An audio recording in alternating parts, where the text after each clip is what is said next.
Students, we have discussed about many aspects of the Harappan civilization in the context of how archaeologists have used evidences from material remains and to piece together part of a fascinating history. However, there is another story as well. The today topic is related with that story of discovering the Harappan civilization. Okay, the first recorded notes regarding the civilization come from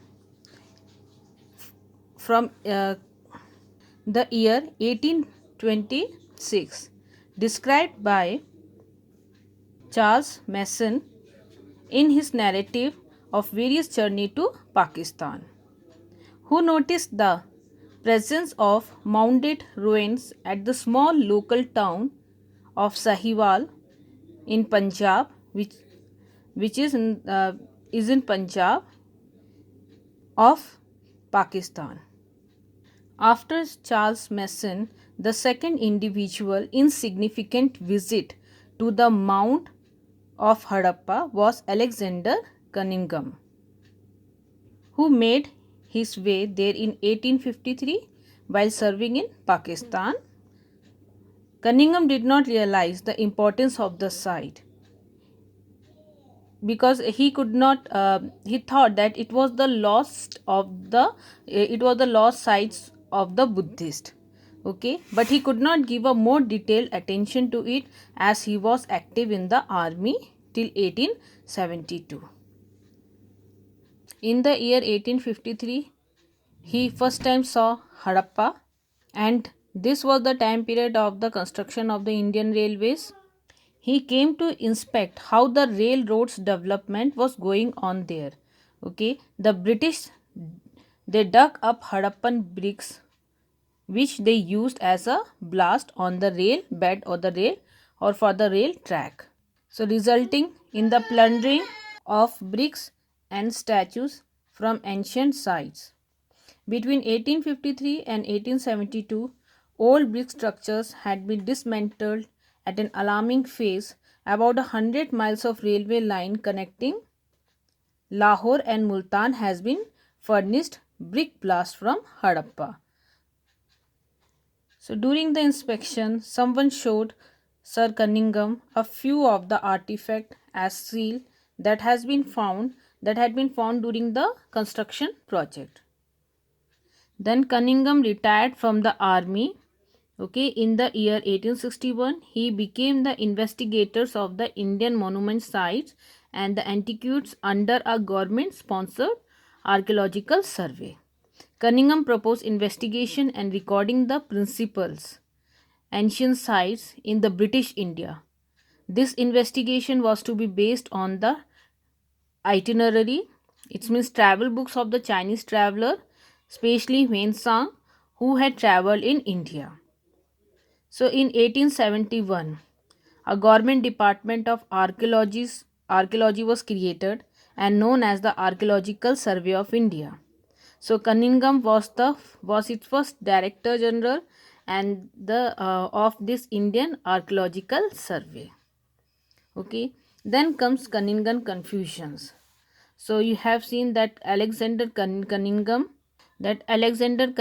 who visited in the site in the year 1853 at the time when there was a construction of the railway tracks. Okay, so he was there to inspect the development work which was going on there. Then he came again as a post of the Director General in the Archaeological Survey of India.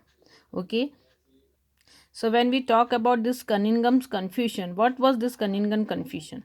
So we will analyze the areas of Cunningham confusions, okay, in understanding the significance of the Harappa. So when we talk about Cunningham, main interest was in the archaeology of the early historic as time period 6th century BC to 4th century AD, a common era. So and that later periods the archaeologists preferred to use the written records. Okay, they preferred as a written record text and inscription as a guide to investigation instead of the evidences that was found, as we have seen in the Harappan, the seals which was found Okay, then found. So we saw that after retirement he became the investigators of the Indian monuments and the antiquities. Okay, so then he started investigating that and keeping the records and the principal the ancient sites in British, and then he started investigating the travel books of the Chinese pilgrims, especially the Wen Sang. So he used the account left by these Chinese Buddhist pilgrims who had visited the subcontinent between the 4th and the 7th century Common Era to locate the early settlement. Okay. Cunningham also collected, documented and translate inscription as he was an investigator, so he collected this documented and translate inscription found during his survey. When he excavate sites, he tended to recover the artifact had cultural value. He connect it the whatever he tended to recover the artifact of this Harappa. He connect it with those civilization whom he was familiar. And when we talk about a site like Harappa, which was not the part of the travel book of this Chinese pilgrim, okay, so and was not known as an early historic city and did not fit very neatly within his framework of investigation. So, artifacts were found fairly often during the 19th century. Some of them reached to Cunningham, but he did not realize how old these were, as a Harappa seal was given to Cunningham by an Englishman. He noted the object but unsuccessfully, because when Cunningham came across with Harappa artifact, he was not able to understand it and tried very hard to fit it within the time frame he was familiar with, especially the 6th century BC to 4th century AD. This was because he, like many others, thought that Indian history began with the first cities in the Ganga Valley. They did not realize that a civilization that flourished was beneath the earth. But in the early 20th century, Harappa was destined to be rediscovered. It was the destiny of Harappa to be rediscovered in 1912. John Fleet of the Archaeological Survey of India discovered a number of seals and brought the Sahiwal site to the notice of Marshall, then who sent Hiranand Shastri to survey the Harappa and asked Rai Bahadur Dayaram Sahani to conduct systematic archaeological excavation in the year 1921 along with Madhav Sarup was. This finally led to the true discovery of Harappa. Okay, Sahani discovered seals which he found in the layers of the soil and which was more older than 6th century BC. The informations begins to come, and it was Rakhal Das Banerjee, okay, who discovered the similarity of the seal, okay, from various sites of Harappa, leading to the evidence that these sites were a part of the single archaeological culture when we talk about Harappa and Mohenjo-daro.